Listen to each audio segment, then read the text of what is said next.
Hello, my brothers and my sisters. It's good to be here again, doing another Bible study, still in the book of Philippians. We're going to do chapter 4 today. Chapter 4.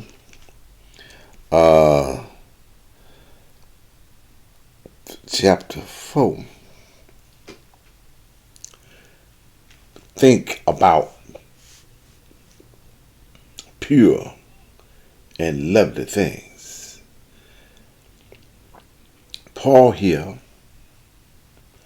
is addressing some problems that was going on amongst the Christian women that had been saved. They had a little problem here. And Paul was letting them know now, you got to get this straightened out. A lot of times we might be thinking that, we just levy-debby all the time. But no, we fall out too. But the only problem of it is that you can't stay that way. No, you got to get it back right. Amen. Paul offers several encouragement to his readers. Note now his love for them first is a topic mentioned by many times in this letter. Chapter 1, verse 9, verse 16. Chapter 2, 1, verse 2, 4, and 8. Paul here now letting us know now, if it's a problem, the first few verses here, we got to get it straightened out. Listen to me good now. You can't walk around mad and be saved. You got to get it right. Yeah. Therefore, my brethren, dearly beloved and longed for my joy and crown. So stand fast in the Lord, my dearly beloved. All right, the second verse here tells us who they are. In the third verse, and then he said, I entreat thee also, true yoke fellows, help those women which labor with me in the gospel, with Clement also, and with the other my fellow laborers, whose name is book in the book of life. Now, hear me. You can't walk around here acting like you want to act and be saved. You go lose your fellowship. You go lose something. I don't know what you go lose. You go lose your joy. You got to get it back right. Got to get it back right. Amen. Then he goes there and said, rejoice in the Lord always, and again I say rejoice. Let your moderation be known unto all. The Lord is at hand. Amen. First, his note is the love. Second, Paul mentioned his sincere desire to visit them. He lived among them in the past and missed them now while he was under house arrest in Rome. Third, he calls them my joy. Another thing common in this message here, Paul, fourth, Paul refers to the Philippian believers as his crown. These believers were a reward and a blessing to Paul. Now,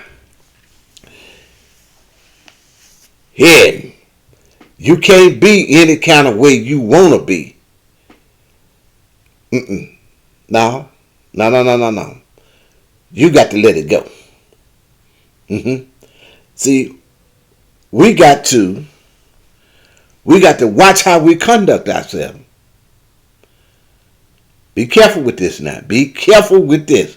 Don't read this and jump the gun now. You got to get it right. I got to get it right. walking around here ain't speaking, ain't talking, and saying we got the right relationship and the right friendship with God. No, that it don't work like that now. You better hear me today now. If there's some brothers, sisters, cousins, whoever it is that you need to get it right with, you need to get that right. He concluded this section from chapter 3 by teaching them to stand fast, firm, thus in the Lord, my beloved. He did not want to see his friend fall away from the faithful service to Christ. See, that's what's going to happen. See, we're going to fall out. Next thing you know, we ain't even coming to church. Hear me now. If something going on that you need to get right, you need to get it right. This is a brand new year. Matter of fact, we all need to search ourselves and make sure we headed in the right direction. Amen? Paul often taught his readers to stand firm. His goal was for them to stay strong and continue to grow even in difficult times. Difficult times is going to come. But that ain't no reason for us not to stand firm on the word. Amen? See, we got to stand firm on the word. Wait a minute. Here it is. Well, let your moderation be known unto all men. The Lord is at hand. Amen? Ultimate joy comes from Christ dwelling within us. The Lord is at hand, and at his second coming, we will willingly realize this ultimate joy. He who dwells within us will fulfill his final purpose for us. Hey, we got to get it right. We got to get it right, walk right, talk right, and live right. He said, now, let your moderation be known unto all, not to some. We pick out who we want to be nice to. No, you can't pick out who you want to be nice to. You got to be nice to all people. God made us all. Amen. See, here it is now. Paul was in prison, but he was writing back to them. Let them know now, hey, you got to be strong in the Lord.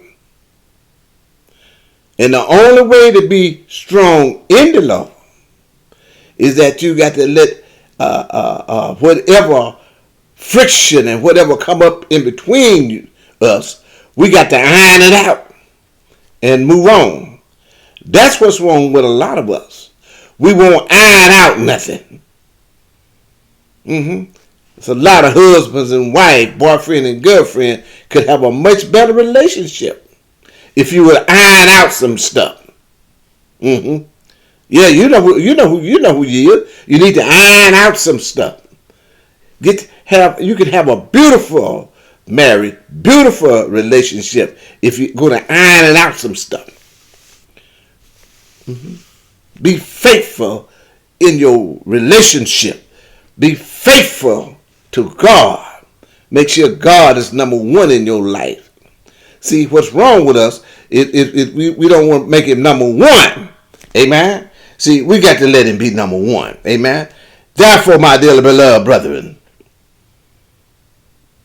and long for my joy and my crown. See, Paul here letting them know now, hey, you the joy. You my crown. See, don't mess it up. Don't mess it up. See, we need to come to a point in life now where we go to living for Christ, walking with Christ. Paul is letting them know here in verses 1 through 5 here, if there's a problem, get it right.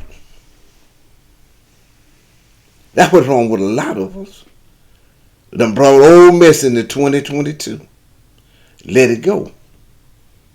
Let it go. Whatever it is that's bothering you, you need to let that go. Let that go, preacher. God bless.